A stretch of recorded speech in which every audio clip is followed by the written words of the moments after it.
चर्चा करेंगे तुमुन प्रत्यय के बारे में। तुमुन प्रत्यय जिसका शब्दांश का अर्थ आता है के लिए। तुमुन प्रत्यय का प्रयोग जिन भी धातुओं के साथ होता है उसका अर्थ आता है हंसने के लिए, पढ़ने के लिए, रोने के लिए, जाने के लिए। अर्थात जहाँ पर के लिए अर्थ में प्रत्यय का प्रयोग किया जाए वहां पर तुमुन प्रत्यय का प्रयोग हम करते हैं। तुमुन प्रत्यय का प्रयोग करते समय हमें फिर से कुछ बातों का ध्यान रखना अत्यंत आवश्यक है, जिसमें ध्यान रखने बातें हैं। सबसे पहला, तुमुन प्रत्यय का प्रयोग करते समय तुमुन का तुम शेष रहता है। तो हमें ध्यान रखना होगा जब भी हम धातु के साथ तुमुन प्रत्यय का प्रयोग करेंगे तो हमें तुमुन का तुम शेष रखना है। स्टार्ट। प्रत्यय का प्रयोग करते समय धातु के अंतिम वर्ण में ई का प्रयोग होता है यदि अंतिम वर्ण में कोई स्वर ना हो। यदि जैसे हमारी धातु पठ है तो पठ में ठ हलंत होता है, तो यानी कि उसमें कोई भी स्वर नहीं है, तो उसमें हमें ई का प्रयोग करना है। उसके पश्चात ही हम तुमुन प्रत्यय का प्रयोग करते हैं। तो पठ में यदि हम प्रत्यय बनाते हैं तो उसमें ई का प्रयोग करके होता है पठी और तुमुन का रहता है तुम, तो हमारा प्रत्यय शब्द बनता है पठितुम। नंबर 3, यदि धातु का अंतिम वर्ण म न हो तो यह अनुस्वार या न में परिवर्तित होता है। शेष वर्ण में ई का प्रयोग नहीं होता है। तो इसे बताया गया है जैसे गम धातु है। गम धातु में आपका अंतिम पद है म, तो हमें तुमुन प्रत्यय का प्रयोग करना है। तो यदि अंतिम वर्ण म है तो उसको अनुस्वार हो जाएगा या आधा स्वर हो जाएगा, ये ध्यान रखिएगा आप। या उसको अनुस्वार होगा या वह आधा हो जाएगा। तो जब हम गंतुम में तुमुन प्रत्यय का प्रयोग करते हैं तो म हमारा आधा न में परिवर्तित हो जाता है, जो हमारा बनता है गन, और तुमुन का शेष रहता है तुम, तो हमारा प्रत्ययुक्त शब्द बनता है गंतुम। नंबर 4, यदि धातु का अंतिम वर्ण म न समान वर्ग से है तो म न का लोप नहीं होता है। वह प्रत्यय का प्रयोग करते समय ई का प्रयोग भी करना होता है। बच्चों, आपको ध्यान होगा कि हमने कर्ता प्रत्यय में भी यही नियम पढ़ा था। इसमें भी हमें इसी नियम का प्रयोग करना है। यदि हमारा अंतिम वर्ण म दोनों समान वर्ग से है, म और न, यदि हमारे ये समान वर्ग से हैं तो इसमें म न का लोप नहीं होता है और हमारा उसमें ई भी जुड़ता है।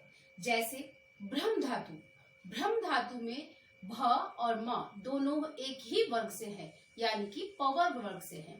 प, फ, ब, भ, म, भ भी और म भी।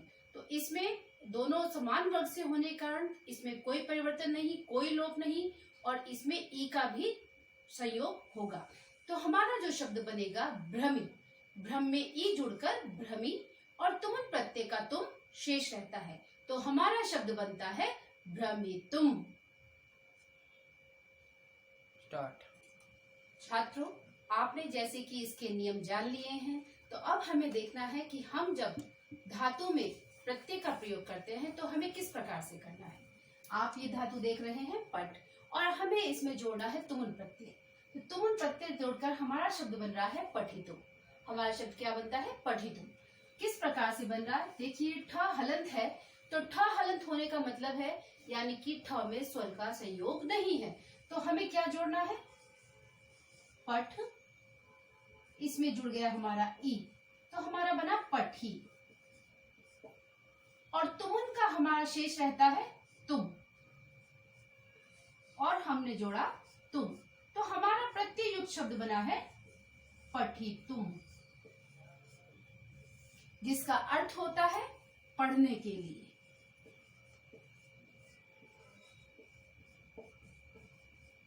इसी तरह से हमारे पास धातु आती है चल।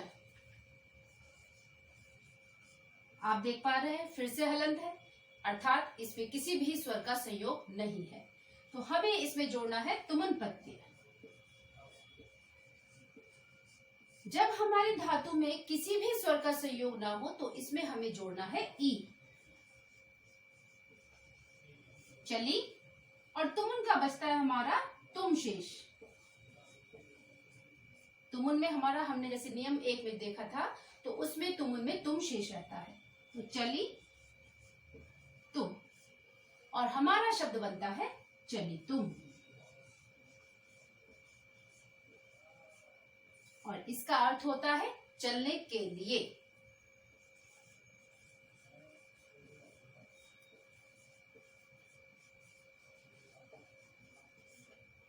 तो इस प्रकार आप देख रहे हैं बच्चों कि इस तरह से हमारा बनता है। अभी हम और उदाहरण देखते हैं।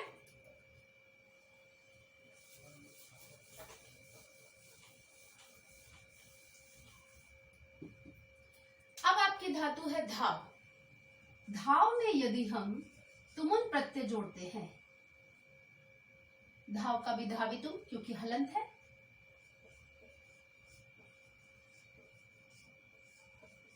दौड़ने के लिए,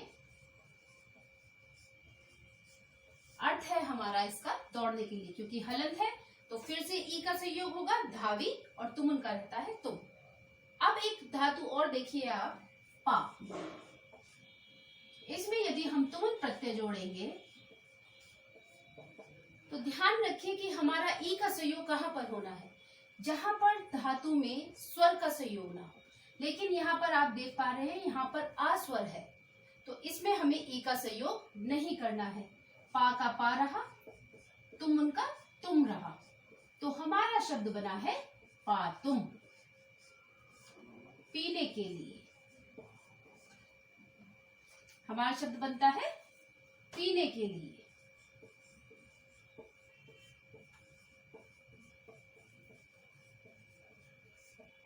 अब हमने एक नियम और देखा था, यदि अंत में, धातु के अंत में म या ना हो, तो जैसे हमारी धातु है गम, और इसमें हमने तुमुन प्रत्यय का संयोग करना है। ठीक है, तो क्योंकि अंत में म है, म यदि आता है तो उसका क्या होना है, समान वर्ग से नहीं है, तो उसका हो जाना है अनुस्वार या उसको आधा। तो हमारा शब्द बना, ना में परिवर्तन हो गया और तुमुन का रह गया तुम। तो प्रत्यय शब्द बना हमारा गंतुम। गंतुम का अर्थ होता है जाने के लिए।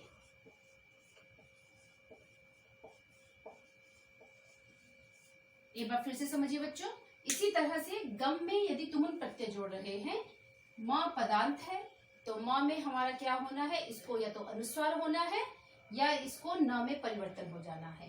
तो यहाँ पर म को न हो गया है और तुमुन का बचा है तुम, तो शब्द हमारा बना है गंतुम। एक और धातु आपको ध्यान देनी है बेटा,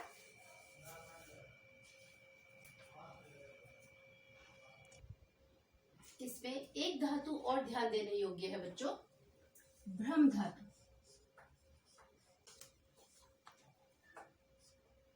इसमें क्योंकि ये दोनों ही धातु के जो शब्द हैं दोनों समान वर्ग से हैं, ये दोनों क्या है, पवर वर्ग से है। प फ ब भ म दोनों समान वर्ग से होने के कारण यहाँ पर म में परिवर्तन नहीं होगा। यदि हम भ्रम में तुमुन प्रत्यय जोड़ते हैं तो भ्रम में ई का संयोग होगा भ्रमी, और तुमुन का बचेगा तुम। तुमुन का तुम जोड़ना है, हमारा जो शब्द बनेगा वह बनेगा भ्रमितुम, जिसका अर्थ होता है घूमने के लिए।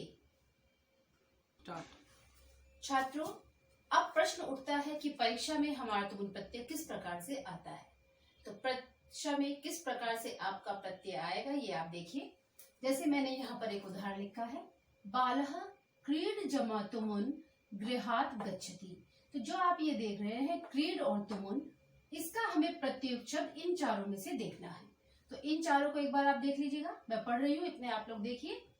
क्रीडितुम, क्रीडितुम, क्रीडितुम, क्रीडितुम, चारों ही जो शब्द हैं आपको एक से नजर आ रहे हैं। तो जब भी हम इसको इसमें से चुनेंगे तो हमें ध्यान रखना है कि हमारा तुमुन प्रत्यय है।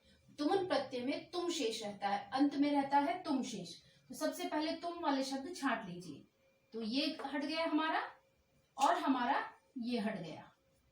अब हमारे पास तुम वाले बचे हैं दो। अब आप देखिए अंत में इसमें हलंत है, यानी इसमें ई का संयोग भी होना है, तो इसमें ही ई का संयोग है, इसमें नहीं, तो इसलिए हमारा ये हट गया। यहाँ पर ई का संयोग भी है और अंत में तुम भी है, तो जो हमारा सही उत्तर है वह है क्रीडितुम। इसका दूसरा उदाहरण देखिए, बालः पुस्तकम पठितुम आनयति। ये प्रत्ययुक्त शब्द है आपका पठितुम। इसमें हमें धातु और प्रत्यय दोनों को अलग अलग करके लिखना है, तो आप चारों इसके उदाहरण देख पा रहे हैं। पठी जमा तुम, पठ जमा तुमुन, पठी जमा तुमुन, पठ जमा तुम। एक चीज यहाँ पर ध्यान देने वाली क्या है बच्चों, कि इसमें हमारा जो प्रत्यय है वह है तुमुन प्रत्यय, तो ध्यान रहे कि हमें तुम अलग नहीं करना है, हमें प्रत्यय अलग करना है तुमुन। तो सबसे पहले हम अपना प्रत्यय ही देख लेंगे कि तुम हमारा तुमुन प्रत्यय में जुड़ता है, तो तुमुन कहाँ कहाँ लिखा है। तो इस तरीके से हमारे ये दो ऑप्शन खत्म हो जाते हैं।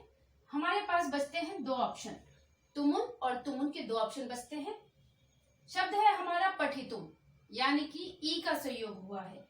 ई का संयोग हुआ है तो यहाँ पर देखिए, यहाँ पर हलंत लगा है और यहाँ पर ई पहले से जुड़ा है, यानी ई का संयोग यहाँ पर नहीं होगा।